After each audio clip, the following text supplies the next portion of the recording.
ജിദ്ദയിൽ റീറ്റെയിൽ സാന്നിധ്യം വിപുലമാക്കി ലുലു. സൗദിയിലെ മുൻനിര റീറ്റെയിൽ ലൈഫ് സ്റ്റൈൽ ഗ്രൂപ്പായ സെനോമിയുമായി സഹകരിച്ച് അസീസ് മാളിൽ ലുലു ഹൈപ്പർ മാർക്കറ്റ് തുറന്നു. നിരവധി പ്രമുഖരുടെ സാന്നിധ്യത്തിലാണ് ലുലു ഹൈപ്പർ മാർക്കറ്റ് തുറന്നത്. സൗദി അറേബ്യയിലെ 72ാമത്തെയും GCCയിലെ 267ാമത്തെയും സ്റ്റോറാണ് ജിദ്ദയിൽ തുറന്നത്. Lulu group chairman MA Yusuff Ali, ജിദ്ദയിലെ UAE consul general Nasser Huwaidan Taiban Ali al Khatbi, ജിദ്ദയിലെ Indian consul general Fahad Ahmed Khan Suri, ജിദ്ദയിലെ Philippine consul general Romen L Romato എന്നിവരുടെ സാന്നിധ്യത്തിൽ Jeddah chamber of commerce and industry പ്രസിഡന്റും ബോർഡ് ചെയർമാനുമായ Mohammed Yousef Naghi Jeddah Aziz മാളിലെ Lulu hyper market ഉദ്ഘാടനം ചെയ്തു.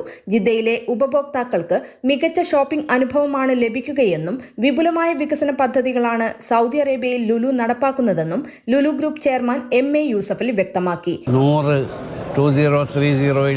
Shop Saudi അറേബ്യയിൽ തുടങ്ങാമെന്ന് ഞാൻ 4 കൊല്ലം മുമ്പ് അനൗൺസ് ചെയ്തതാണ്.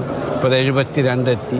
2030 ആകുമ്പോഴേക്കും 100-ൽ എത്തും എന്നാണ്. Lulu group executive director Ashraf Ali MA, Lulu Saudi director Muhammad Haris തുടങ്ങിയവരും ചടങ്ങിൽ ഭാഗമായി. Mathrubhumi news, Jeddah.